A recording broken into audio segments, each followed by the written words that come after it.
Good morning, Chicago. I'm Dr. Allison Already, Commissioner at the Chicago Department of Public Health. Today is February 1st, 2022, and as we have been for many, many months, we're here to answer your COVID questions live. Lots of good news to talk about today. We got started a little late in terms of moving over here and switching things up, but there's lots of time to see the progress we're making and to take your questions directly. You can put the questions directly into the box below. Use the hashtag AskDrArwady on either Facebook or Twitter. We will, as always, start with our dashboard, our Chicago numbers, and we've gotten some questions in that I'm going to show you how to answer directly on the dashboard, and then we will take more of your live questions. So let's start with chi.gov/COVID-. And for those of you who have not taken a look, the news continues to be very, very good in terms of getting over this Omicron surge. We're averaging 1,037 cases a day, still day after day, seeing about a 50% drop from the prior week. So a week ago, we were averaging about 2,000 cases a day. Right now, about 1,000 cases a day. So really happy to see that. Hospitalizations, similarly, this is new daily hospitalizations of Chicago residents. We've still got about 100 Chicagoans getting newly admitted to the hospital with COVID-19 every day, but that's down from 165 a week ago. Deaths also cut by about 40%. Really, this exponential decline is what we want to see. We're doing about 9,000 vaccinations a day, 30,000 tests a day.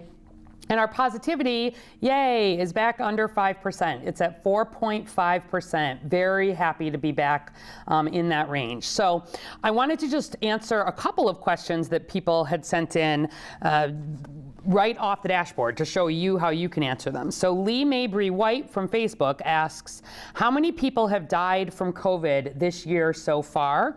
And Justin on Facebook is asking about what is the age of deaths been over the whole pandemic. So to answer both of those questions, here's what you would do. You go to cases. Cases means more detail about Chicago cases, hospitalizations, or deaths from COVID, and it lets you look at that over any time period you want, and it lets you look at it by age, gender, or race, ethnicity. So if we take Lee's question, how many people have died from COVID this year so far, I'm going to move the thing here. So I don't know if by this year you mean January. Let's presume you mean January, but you could do whatever you wanted here.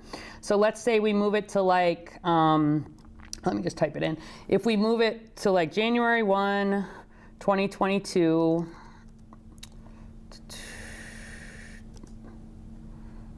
all right, so January 1, 2022 to January 31, 2022, what you see is there's the daily average and the cumulative total. If you go to cumulative total, it will be for that time period. So just here in Chicago, just in the month of January, there have been 86,000 plus cases diagnosed. There have been 3,500 hospitalizations and 591 deaths from COVID just in the month of January. So if Lee, if you mean this year, 2022, that's your answer. If you wanted to see, you know, a different time period, you would just move this and you could answer for whatever time period you wanted. Similarly, Justin was asking about the age of deaths over the whole pandemic. And so for this one, if we wanted to take the whole pandemic, we would back it up here, and then you'd click over here if you want to see in some more detail about hospitalizations or about deaths. So he's interested in deaths, and we go to deaths here. And then we say we want to look by age. So if we look by age, this tells you over the whole pandemic what the numbers have been and how many were in each of these age categories. You can also look and see what the daily averages were, and you can explore like this. So generally, we report out in this way in terms of in the deciles, meaning the 10-year breakdowns, but you get a sense of the ages that people have died here in Chicago of COVID. You can do the same thing by race, ethnicity. You see we've had many more Black, non-Latinx people die of COVID here in Chicago, followed by Latinx, followed by white, and there's deaths. And you can do rates, you can do lots on here. But this is a sense of how you can get answers to some of those kinds of questions. And then I've got one other question I wanted to show you. So people were asking, where can I find the latest on vaccination? Just as a reminder, Vaccine by Zip will show you every single week what's happening. And you can slide here and see, like, it defaults to age 12 and up. But if we set it to, let's say we set it to age 5 and up, so everybody who is eligible. The whole city here in blue, every zip code, at least 40% of those 5 and up have had a single dose. If you want to see completed vaccine series, you would do this. If you wanted to see total doses, you would do this, etc. But if we go back to at least 1 dose, I really like this one because you can slide and see how we're doing. So if we're talking only 50%, the whole city's at 50%. So at every zip code, these ones right on the edge here, people sometimes ask us about. This one up north is actually not in the city, and these 2 are both shared with Cook County, so they're not relevant for this map. But every zip code, the majority of eligible people have had at least a first dose, and that was a really important milestone we hit a little while ago. If we go to 60%, of eligible Chicagoans, you see there's a few zip codes here, 3 that we're still working on, and that remain focused. And you can always you can hover over any of them and get a sense of exactly what's going on by breakdown. So you can also look and see by zip code here how much improvement you saw in a given week, and I would encourage you to explore that. And then someone had asked about whether we were seeing an increase related to the vaccine requirement for getting into higher risk places like restaurants, bars, and entertainment events that are serving food and drink. And we've been watching this in a few ways. We've been doing some surveys of folks who are getting vaccinated now, and it's definitely a major reason that especially younger people are giving for being vaccinated. And I thought I would show you here, if you're just on citywide daily trends and we go to like % vaccinated over time, you see things have continued to go up. But if we break this down by age here, and I'll zoom in so you can see this, what we basically see is these are the different ages. And dark blue are our 12 to 17-year-olds, and red are our 18 to 29-year-olds, and light blue are our 30 to 39-year-olds. And you see that really as that came in, we saw a nice uptick here, especially in these younger groups. You see the pink here, which is those over 70, is essentially flat. The gray, those over 80, is essentially flat. But with that change, we have seen, especially in people between 12 and 40, is where we've seen a good uptick there. And then in green here, the light green, these are our 5 to 11-year-olds. And I just wanted to point out, we're still not quite to 50%, but we've also seen no signs that this is slowing down yet, which is good to see. So if you want to explore, people were writing in about, how do I look at vaccination by age, et cetera. That's what you can do if you want to see how many doses are being given. On the left here, 1 dose, that means first doses of vaccine. So those are the ones we're always the most interested in. Okay. Let's show a few slides and then we'll get into your questions. So first of all, lots of people are always wanting to know, what do these numbers mean in terms of how Chicago is doing? So where we put this into our community transmission and risk matrix, just a reminder, these are based on the same kind of risk levels that the CDC is using for cutoff. And really pleased to see ongoing progress here, where we're thinking about things like, when will we not have a vaccine requirement in place to get into those high-risk settings? When we're thinking about where will we be in a place where we won't need to be wearing masks all the time indoors? It's really about getting these figures back down toward lower transmission here. And so happily, test positivity has moved from a week ago. It was in everything was in very high transmission at the peak except for ICU, which was in high. And then last week we had test positivity move from high to substantial, and then now back down to lower. Now, the thing is, though, cases and positivity always have to go together. We do a lot of testing here in Chicago compared to a lot of the country, and so that means we tend to see our positivity be lower while our cases are still higher. And so it's not good enough just to get positivity lower. We need to see cases also very much moving in this direction. But very good progress. Similarly, our hospital beds, which were at very high, have now moved to high. That's critical. Really protecting the hospital is the main goal. And then our ICUs have moved from high to substantial. So my hope is over the next week or so, we'll see these kind of each take another step backwards. And again, remember, we're trying to get these down into lower transmission, broadly speaking, and be in a place where we're not threatening the hospital and the risk when folks are out is relatively low. What's different with Omicron, of course, has been that cases, hospitalizations, and deaths have tracked differently than they have in other parts of the outbreak, because we saw more breakthrough and mild cases of Omicron that did not result in hospitalizations and deaths. So we can tolerate that at some level. The bigger concern is when a lot of people are getting seriously ill. And we've been part of these big national conversations about what are we tracking moving forward, and really, especially those severe outcomes, just like we do for flu, hospitalizations, deaths, ICU, making sure we're watching variants, et cetera. But you can see here that cases in blue, very, very, very high compared to anything we've seen previously. Hospitalizations in yellow, though, also higher. These are to compare against the whole pandemic. It's the percentage of the peak.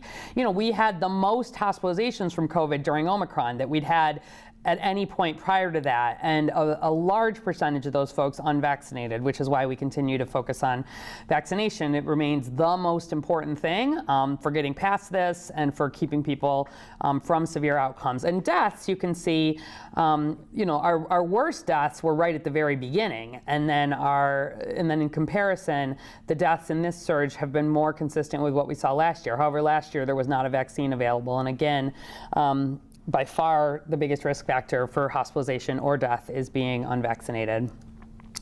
Everything is still Omicron. 99.8% of what is being detected in Chicago, Illinois, the Midwest is Omicron, 0.2% Delta. If people have questions about the subvariant, we can talk about it, but that is included within the Omicron numbers here. To put a little more detail on this, off the dashboard, we peaked at about 10,000 cases a day here in Chicago, and we're now about a tenth of that, which is great, 1,337. So I'm hoping another week or so, if we can keep seeing this 50% drop, you know, for a few more weeks here, we'll be back down in, you know, we could be, I'd love to be back to sort of 500, 600 by next week, and if we could cut in half again, probably we'll see some slowing realistically. If you look back as we come down, we tend to see that really steep decline often flatten out as we get a little lower. But especially if we can see the rest of those metrics all move into that lower risk, and our vaccination rates are high enough, then we'll be in good shape. Positivity peaked at 20.3% right around the new year, 4.5%, right about a fifth or a quarter even almost of where we were. And then this, we got some good questions, and I actually turned this into some numbers. So every single week, one of the questions that I get over and over again is some variation on, you know, Adrian Settles on Facebook says, you know, we can still get COVID while having the shot and booster. Like, what's the point? Like, why are you asking proof for getting into an establishment? Why do we care about vaccines if you can still get COVID while having the shot and booster? And the number one reason is that the vaccine is the thing that turns COVID, is the thing that is most likely to turn COVID from something that hospitalizes you, kills you, and maybe not just you, but people who are vulnerable around you, into something that is more like a typical cold type flu. But also, I did think it was important to say that still, yes, the Omicron variant has more ability to evade immunity, especially if people are trying to count on prior infection as opposed to prior vaccination. But unvaccinated Chicagoans, this whole time, all through Omicron, at least twice as likely to be diagnosed with COVID as vaccinated Chicagoans. So to give you a sense of this, at the Omicron peak, first in blue here, about 1 in 90 vaccinated Chicagoans was testing positive each week. This is why everybody you knew had COVID. 1 in 90 vaccinated Chicagoans. But at that same time, 1 in 40 unvaccinated Chicagoans was testing positive each week. And then many more of that red line, the unvaccinated Chicagoans, which I'm more concerned about, were being hospitalized or dying. And then where we look at progress in terms of these numbers, you see last week we were down from, instead of 1 in 40, down to about 1 in 140 unvaccinated Chicagoans testing positive. That is still a lot of people testing positive, though. And where we look at vaccinated, it's gone from about 1 in 90 to about 1 in 400 vaccinated Chicagoans last week. So the vaccine does have protection against infection. It is not 100%. It never has been. And with Omicron, we saw more breakthroughs. But don't let anybody tell you that the vaccine is not doing anything to help protect against infection. And then even more importantly is the severe outcomes. So if we look at that, in the last 2 months alone, just December 1 to the present, we've had 7,410 Chicagoans, at least, hospitalized, and at least 949 Chicagoans died. These say at least because it's only February 1st, so we could have a little bit of delayed reporting from the last few days of the month of January for hospitalizations and deaths. But I hear a lot, nobody young gets seriously sick, and that is just not true, and it's especially not been true with Omicron because being unvaccinated is such a big risk factor. So just since Omicron in December, 10% of Chicagoans hospitalized with COVID, 740 people, were between the ages of 18 and 29. And we had 6 deaths from COVID in Chicagoans 18 to 29 just since December. And then similarly, 729, another 9.8, approximately 10% of those hospitalized were 30 to 39. And we had 19 deaths, 2% of our deaths in Chicagoans 30 to 39. So yes, it is true, of course, thank goodness, younger people less likely to be hospitalized and die. But this is more than 1,400 Chicagoans under 39 hospitalized with COVID, and that is a lot, and a lot of that was preventable. And then similarly, breakdown by race, ethnicity, and this is just the highlight. You can get all of this off the dashboard. But among the 7,410 Chicagoans who have been hospitalized, half, 3,613, were in Black Chicagoans. And also half, 472 of the deaths were in Black Chicagoans. And there's a number of reasons, underlying conditions, et cetera. But the biggest thing is that we are still lagging in terms of vaccinations among Black Chicagoans, and then sometimes, therefore, we'll also see more transmission. So hospitalization numbers are looking better. You can see we're now coming back down to the peak of where we were, and our capacity is better. We've got 21% non-ICU capacity across the system and 16% ICU capacity. I don't like it when these get down to single-digit numbers, so good to see them back up where they were. We've had hospitals be able to start resuming elective procedures. They are not out of this surge by a long shot, but making progress. And that vaccinated and boosted comparison for severe illness, this is what I really worry about. So, I gave you the numbers for infection, but look at this difference. Like that red line, this is Chicagoans who are hospitalized who are unvaccinated in red, compared to vaccinated or vaccinated and boosted in blue, and 4 times the risk of that. And then deaths, similarly, depending on the week, 4 times. And those blue lines have stayed relatively flat, if you see this, sort of during the whole COVID surge, the Omicron surge. We do have some people, especially if they are much older or they have severe immunocompromising conditions. We do have people who have been vaccinated, who have been boosted, who have been careful. We have a few, there are some people who die of COVID, and it's incumbent on everybody to do what we can to help protect those folks. But almost that entire surge in deaths is that red line, which is those who are unvaccinated. And so back to the question of, why are we requiring proof of vaccination for these higher risk settings? One is it's the most important thing that helps prevent spread, but even more than that, I don't want folks who are unvaccinated in highest risk settings because they are so much more likely to get hospitalized or to die. And those are the two outcomes that I really am concerned about, especially the hospitalizations. And so that's why, as these numbers come back down, this won't be a permanent requirement. But in the future, if there's another huge surge, I can't say it wouldn't ever come back either. The whole point is not getting to a point where we overwhelm our health system and doing everything we can to prevent spread.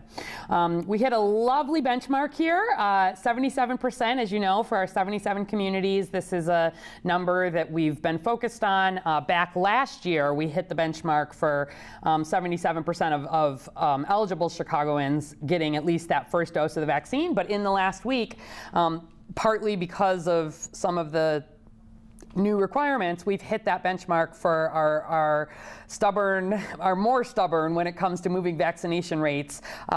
Both our 12 to 17-year-olds and our 18 to 29-year-olds have hit that 77% benchmark. So thank you to our adolescent and younger Chicagoans for that critical step. Really pleased to see that progress. And 80% of Chicagoans over the age of 5 have received at least one dose of the COVID-19 vaccine. I will tell you that across the country, this 80% number, we use 77, we've got the 77 community areas, it's been a real focus for us, but 80% is a benchmark that a lot of places are thinking about. Now, they prefer it to be 80% fully vaccinated instead of just one dose, but we are making progress every single day here, and I'm really pleased to have hit that benchmark. And shout out to my graphics design team for the deep dish pizza here. I think they're working on some social media to kind of highlight this and encourage people to get in on a slice of the fun or something like that. So more to come. And then I just wanted to remind folks again, we're making every week there is more availability of these early treatments for COVID-19. And please help carry the message. If you or anybody you know test positive for COVID-19 and you're high risk for being hospitalized, you're older, you've got underlying conditions, there are newer IV and oral by mouth medications that can help keep you out of the hospital, but you need to take them in the first few days of infection. It's too late if you wait a week or 10 days. They really they stop the virus from copying. And so if you're at high risk, if you test positive, even if you're feeling okay, please call your healthcare provider right away to see if they recommend these newer treatments. These treatments can interact with other medications. You can't just pick one up. It has to be prescribed. You need an evaluation. You need a prescription. And supply is growing. It's still relatively limited. But we've seen folks here in Chicago, people in long-term care, people with immunocompromising conditions, people who are older, get these medications and stay out of the hospital. And it is something we really want to be lifting up. Our providers are telling us that the biggest barrier at this point is folks are calling too late. And so please, even if you feel fine, give your healthcare provider a call if you're high risk and you test positive, whether or not you're vaccinated. Okay, the last couple things are just related again to some questions. People were asking about what's happening with the youngest kids, education and childcare. I'm sure the people paying attention to that group have seen the news that we are expecting Pfizer to likely submit its data to ask for emergency use authorization for vaccination for children 6 months to under 5. Very exciting. We will keep you posted on that. But if that moves forward and if everything gets authorized and approved and the various advisory boards that weigh in, we could be seeing that maybe in a month or so. But in the meantime, I feel really badly for families that have these younger children. I know it's complicated. You haven't had the vaccine opportunity. The child care is hard. So I did just want to highlight and go over the early child care CDC guidance that's been updated. The state, the city, everybody has adopted this as guidance. And it does shorten the isolation and quarantine periods for people who over the age of 2. So staff and children over 2 who are diagnosed with COVID, presumed or confirmed to have COVID, need to isolate, need stay at home for at least 5 full days. After 5 days, if they're asymptomatic or their symptoms are resolving, for definitely no fever for 24 hours, they can return if they can consistently wear a mask for another 5 days.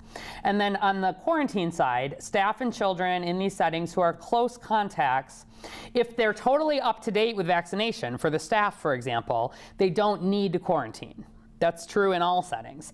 But if they're not up to date with vaccine, or for the little ones, if they're not age eligible, and they're adding in if they did not have confirmed COVID in the past 90 days, recognizing that that those younger children have not had the opportunity for vaccination, the recommendation is that they quarantine for 5 full days, and then after quarantining for 5 days, if they're asymptomatic, they can return, but need to wear a mask consistently for an additional 5 days. And the CDC's recommendation is that for staff or children who cannot wear a mask, which would include all children under the age of 2, the safest option is to continue to isolate or quarantine for the 10 full days. I want to be clear, because we got some questions, this is guidance. Individual programs can consider multiple factors when they are determining isolation and quarantine policies. The health department works regularly with these early childhood providers. We've been part of these conversations, but I just wanted to share with you that CDPH, IDPH, and the CDC all are supportive of shortening these isolation and quarantine periods. And of course, looking forward to masks. And then the last kind of new update, you all know, and I'm guessing most of you who watch this have ordered your own free antigen tests through the federal government, but the Rockefeller Foundation has also established what they're calling Project ACT, Access COVID Tests, which offers additional free rapid antigen tests, which are those at-home tests, to people in specific zip codes in Illinois. And CDPH did not have a chance to weigh in about the specific zip codes, but they looked at things like underlying social risk factors, where COVID had hit, et cetera. And there are 225,000 free rapid tests that are going to Illinois residents in 14 counties, including Cook County, and 15 zip codes. The next slide has the zip codes. And so if you live in one of those zip codes, you can go to accesscovidtest.org, and they'll send 5 tests per household. And I think we're going to see more and more of this as the availability lifts up. And so in addition to www.covidtest.gov, which is 4 tests to all Americans, each residence from the federal government, on Project ACT, these are the zip codes for Chicago, that if you live in one of these, you can order 5 additional free rapid antigen tests. Our at-home vaccination continues very strong. We've got pediatric, adult, and booster doses. We've got $50 incentive. Incentive's not for boosters, but it is for pediatric or adult first or second doses. We can vaccinate up to 10 people at your home at the same time, and we do this by appointment Monday through Sunday, 8 a.m. to 6:30 p.m. This weekend, we'll be at Truman and Malcolm X colleges on Saturday and then on Sunday. Please sign up in advance. These continue to go very well. We're doing hundreds of vaccinations at these, especially of kids. And there's a TikTok, if you're a TikTok kind of person or you're on Twitter, that our team has actually been asking folks who are at those weekend clinics, why did you decide to get vaccinated, and making little videos about it. So obviously it's optional, but these are the kinds of things in the TikTok. Most of my friends are vaccinated, and I kind of wanted to join the movement. I love that. That was like a young kid being like, I want to join the movement. My mom made me decide to get the vaccine. What made me decide was thinking about my family, of course, and to protect myself, my family, and other people, and because we have to show our vaccine cards to dine or go to the movies. We've been collecting a fair bit of this systemically, but there's some new social, and I'd encourage you to look at it if you're interested. And thanks to the Chicagoans who are not only getting vaccinated, but wanting to talk about their decision to do that now. As always, you need a vaccine, you need a booster, you got a question, chi.gov/COVIDvax or 312-746-4835. Let's get into the rest of your questions.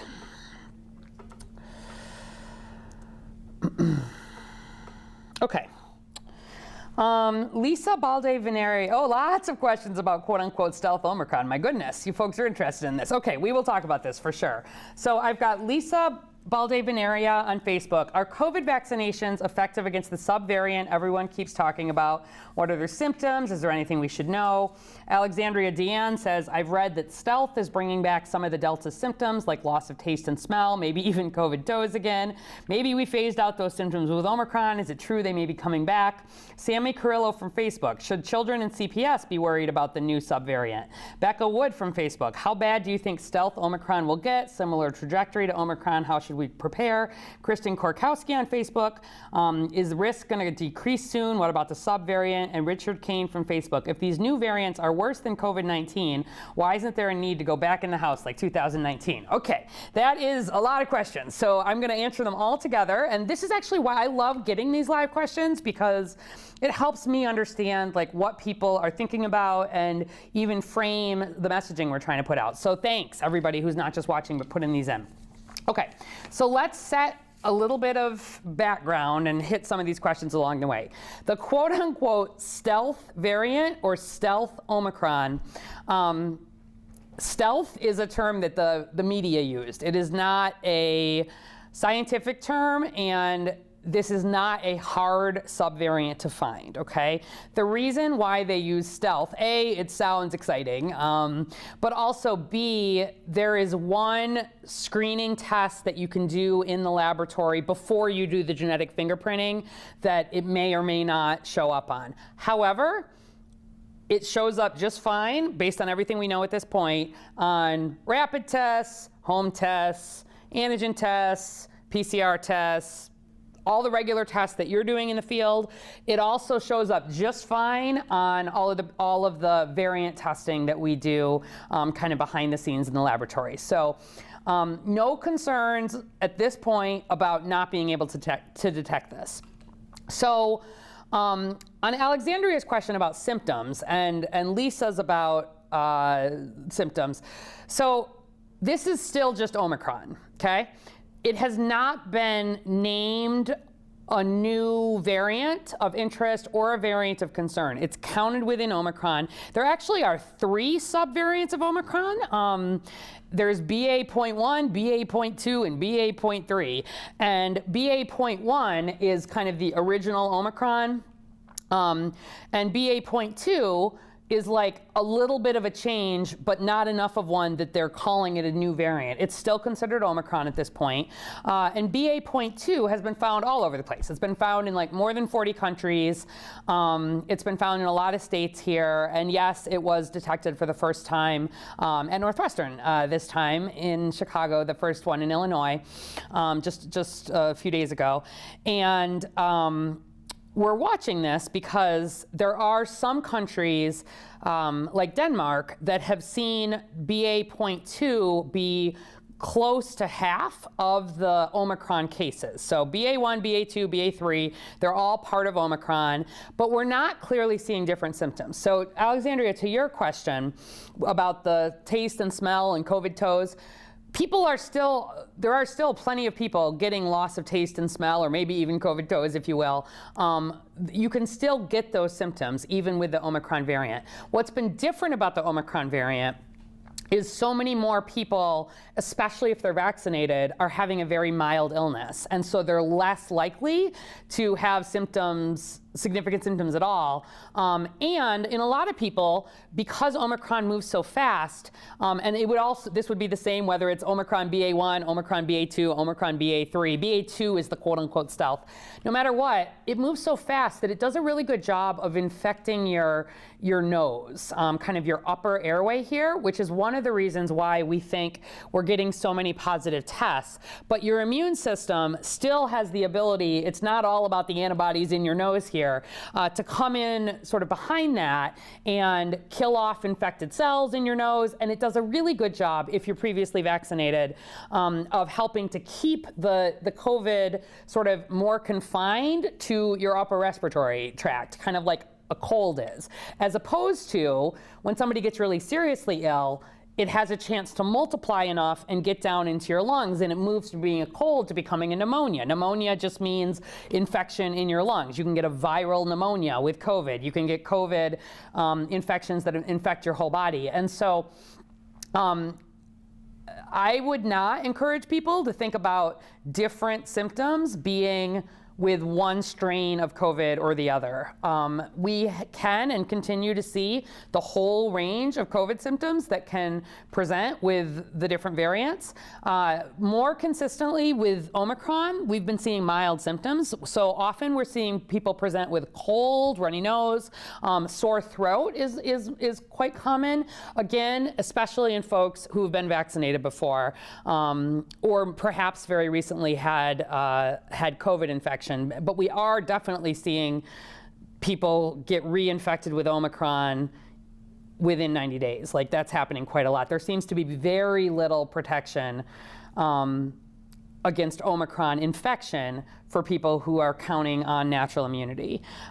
So I would say the very first thing we did in COVID here in Chicago related to symptoms, the first emergency order we signed, even before stay at home, was the one that was like, stay home if you're sick, even a little bit sick. And that continues in this case to be true, except for now there's more testing. So it's basically stay home and test if you're sick, even a little bit sick, until you've had a negative test, and you can be confident that it's not COVID. There is no way to know based on your symptoms if it is COVID, if it is a regular cold, if it is flu. You got to test. Nobody can tell you that.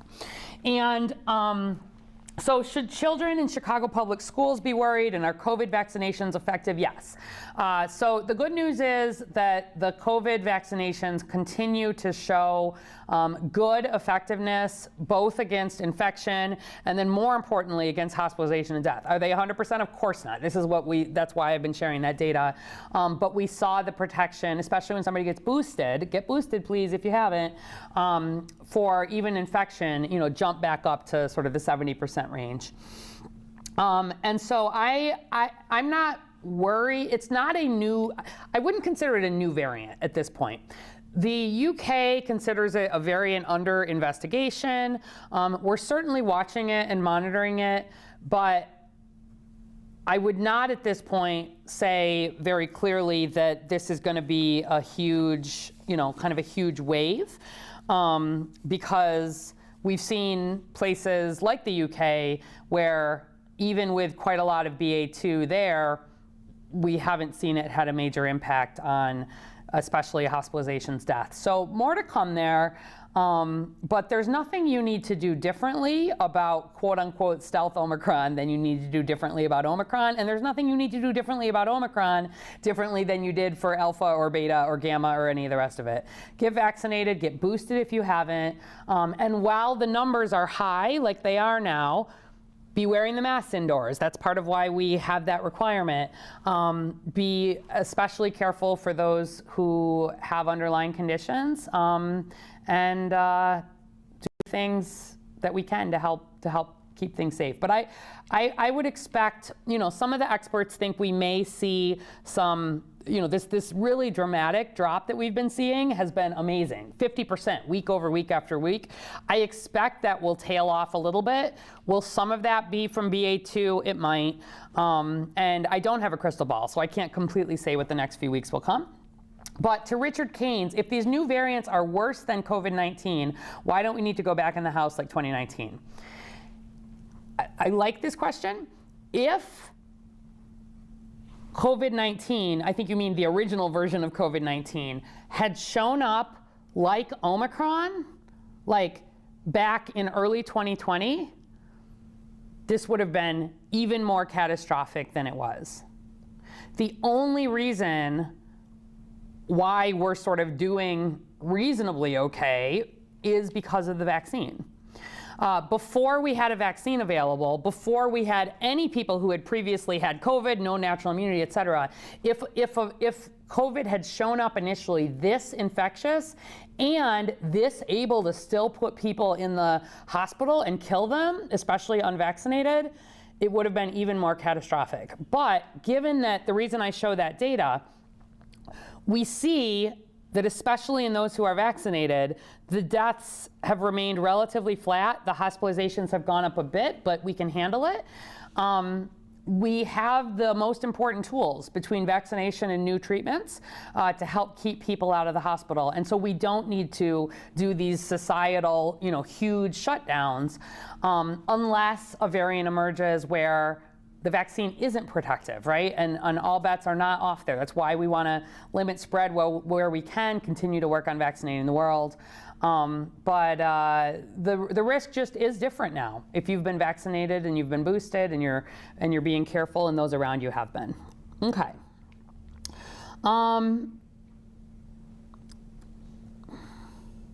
Nixon's goatee on Twitter. Can the raw data in these graphs be shared with the public? So all of the data that feeds our whole dashboard is downloadable, actually. It goes to our data portal, and you can download it and run your own analyses, et cetera. So if there's a specific thing you're interested in that you're not finding, let us know. But yes, we do share this. Generally, when I'm presenting publicly here, it's more the picture, but all of the underlying data is fully available. Chris Key on Facebook says, I went to 4 testing sites and I got 2 positives and 2 negatives. And guess what? They tallied it 4 times. All right. So let's kind of, there's a couple issues here. So Chris, thank you for getting tested. Number one, I do not want you or anybody else trying to go to 4 different testing sites, because there is a decent chance, depending on the time that you test, you may have different results. For example, the at-home antigen tests, they are a little bit less sensitive, meaning that if you are positive for COVID, but your viral load, the amount of virus in your nose, is still pretty low, that test will probably be negative. And that test being negative is a good thing, because it also says, even if you're diagnosed with COVID, chances are pretty good you don't have enough COVID to spread it, right? That's part of why I like it. You can get the result on the spot. Even that same day, if you went and got a PCR test, that PCR test is more sensitive. It can pick up even a little bit of COVID, even before and definitely after you have the ability to still be spreading COVID. And so what I don't want folks doing, especially during a surge, is saying, I don't like this result, let me go here, do this, do this, do this, do this, because it's all dependent on the time when you test, it's all dependent on the method when you test, the type of test. A positive is a positive during the surge right now. You get a positive, I want you to act on it. You get a home positive, it's definitely positive, it's probably high, you don't need to go and do more. And on your point of guess what, they tallied it 4 times? No. So behind the scenes, this is part of the huge work of the epidemiologists. They are doing all of the work to what's called deduplicate. So it's not just that we don't want you going and getting 4 tests because it's not a good use of testing resources when testing resources are a little more stretched, but that behind the scenes, the team at the Chicago Department of Public Health is working to say, here's, I forgot what your name was, Chris Key with this date of birth had 4 tests within this time period. They get counted once. And so there is all of that work that happens, and there would have to be, because we know that there are people who go out and do multiple tests. Okay. Sandra Langenert Upham from Facebook. Did you just say you're seeing Omicron reinfection with Omicron within 90 days? No. My vaccinated son has COVID now. We were hoping for at least a couple months of immunity once he recovers. Yeah, thanks for that, because I do want to clarify it. We're not seeing Omicron reinfection clearly with Omicron within 90 days. We are clearly, though, seeing people who had Delta less than 90 days ago now getting Omicron, if that makes sense. So given how quickly Omicron came, I just want folks to know, especially, let me just tell you a specific story. There's somebody in my family who had COVID a little bit less than 90 days ago and then got vaccinated and actually got reinfected with COVID. Now, the second time this person got reinfected with COVID, it was very, very mild, just a cold, and this person had been quite sick the first time around, but nevertheless, it was a true infection. It was positive on a home test, right away positive, potentially spreading, et cetera. And I just want folks, I am also, Sandra, to your question, I am quite optimistic that the next few months, hopefully, should be relatively calm based on what we've seen previously, that typically when someone has recovered from COVID, and especially if they've recovered from COVID and been vaccinated, that's the strongest, I've said that 100 times, the best protection is the combination of having recovered and being fully vaccinated and boosted. But I think time is going to tell a little bit. Omicron is new. And so there have not even been 3 months, right? Like since Omicron started showing up. And we've not seen major problems there, but I don't know how long that immunity might last. And that's where we're still learning about this. But I do know that the vaccines, no matter which variant, continue to protect well against those severe outcomes. So yeah, I think where your vaccinated son has COVID now, you're hoping for a couple months of immunity once he recovers. I think I would expect that for the next few months, after all of you recover from COVID who have had breakthroughs, I would expect to be quite low risk for those next few months. But I don't know that for a fact. And so, part of as the numbers come down, one of the things that drives the numbers down is you don't have as many people who, even if they get re-exposed, they're getting sick again. So yeah, I'm hopeful that this spring should be relatively calm. We've got to watch the sub-variant. We've got to make sure another variant doesn't emerge.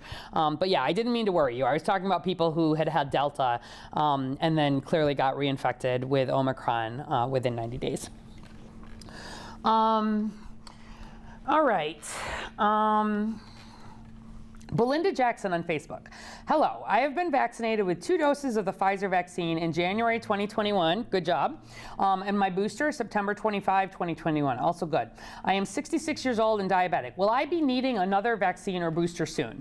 Not at this point. I think, you were on the early side, which is good since you're 66 and diabetic. We want you on the early side of getting vaccines, and I'm glad you got it back in January, and I'm glad you got an early booster. I also got, as a healthcare worker who provides direct care and clinic, I got my Pfizer vaccines very early, actually at the very end of December 2020, and then I got my booster within a couple, very soon after they were available. There is not a recommendation for you to get another vaccine or another booster soon, and I don't expect that there will be one soon. There is, one of the things I'm really watching is over these next few months, the question is going to be, after this whole surge, do we stay quiet, right? Can we have sort of a calm spring and summer? And the problem is, around the world, we have largely followed a seasonal pattern, kind of flew here. Our worst surges were last winter and now this winter, but that has not been true around the world. Like, the southern US had a huge Delta surge in the middle of summer. Warm places have surged, there's not been a clear seasonal pattern.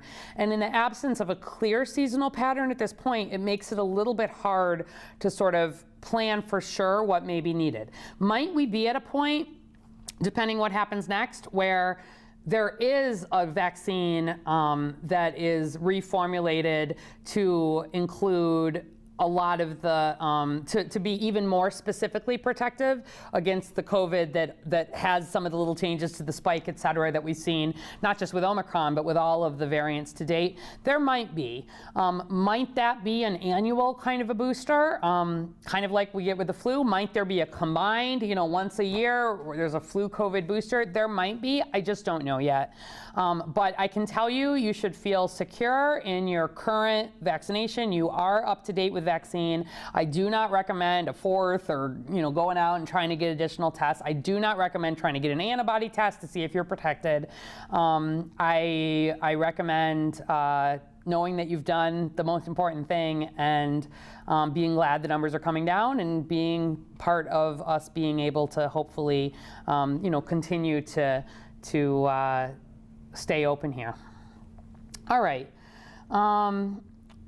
We are almost at the end. Chris Key again on Facebook says, why are there no vaccines designed to battle the different strains? So Number one, because the original vaccines continue to work so well. That's actually the main reason. But number two, there are vaccines that are very much being designed and tested against particular quote-unquote strains. One of the things with the mRNA vaccines in particular is which are the Pfizer and Moderna, you actually have the ability to, if there needed to be changes made to those, the way those are made, it's actually easier to do that than it is a lot of older ways of making vaccine. If you think of like the old traditional ways of making, flu vaccines, for example, you're literally using chicken eggs and you got to, grow them and it takes months and you got to pull it out and people can have allergies and all the rest of that. We are in a good place from a vaccine technology standpoint, much stronger than we ever have been before. I'm sure people saw Moderna got the full FDA approval now too, so it's not emergency use authorization. We'd been expecting it. It just means all the paperwork got done. So Pfizer and Moderna both fully approved. No more emergency use, good to go. There have been almost 10 billion COVID vaccines given around the world. Safety data continues to look really good. Efficacy data looks good. But the scientists are 100% working. More on if we were to see a variant emerge that the vaccines don't protect against. Every time there's a new variant, including a subvariant like BA2, every vaccine manufacturer in the world right away is testing its current vaccines against that new variant or subvariant and making sure they're not seeing signs of, significant immune escape. And that's why. So could there be sort of a updated booster in the future? There could be. Is there now? No. And we don't need one right now. All right. We are at noon here. And I know we started a few minutes late, but I do want to respect people's time. I love this. Mo Howard, thanks for the shout out on Facebook. He says, I was boostinated at Daly College. Thank you, City Colleges and CDPH. I love that boostinated. But I hope all the rest of you follow Mo and get boostinated, whether you do it at one of City Colleges or not. We are doing a press conference this afternoon at 1 o'clock where we'll be sharing some big picture things for Chicago. CPS will also be joining that. And we encourage you, if you are still interested to talk more about COVID, you can tune into that. In the meantime, please do keep sending your questions in. As you know, we take them live every single day here, and ones we don't get to, we look at and I try to use them. We use them on social, we use them for the frequently asked questions on the website, and I use them at the sort of the opening of the next COVID update. We will be back on Thursday, regular time at 11 a.m. I'm planning to have a guest, Stephanie Gretsch, who is one of our senior epidemiologists at the Chicago Department of Public Health in what we call our vaccine preventable disease section. So she and her team lead all of our work for what we typically do for flu and monitoring flu and responding to it. She obviously has done, she and her team, a lot of the work around COVID vaccines and boosters and matching. And so number one, I wanted her to come and explain a little bit more. I love the behind the scenes questions about how do you track vaccines, like the person who said, don't you count it 4 times? But also, I want to actually have some conversation that you can hear about how CDPH is thinking about how we're likely going to be monitoring COVID in a more long-term way, thinking about it as one of a number of respiratory diseases. We'll probably show you a little bit of what we do for influenza and talk about how this kind of overlaps with what I expect we'll be doing with COVID. So if you're interested in sort of the longer term future of COVID, how we're going to track it, we have all kinds of plans and thoughts around that. And Stephanie's going to come to be part of that conversation on Thursday. So please tune back in on Thursday at 11 for that, or the press conference at 1 today. And in the meantime, please, I know we've been saying it forever, but please do keep encouraging folks to get vaccinated. It is the way out. It truly is. And we do have thousands of Chicagoans every day, even right now, making that decision that today's the day to get the vaccine. So thanks, everybody. We'll see you back at 1 o'clock. Bye-bye.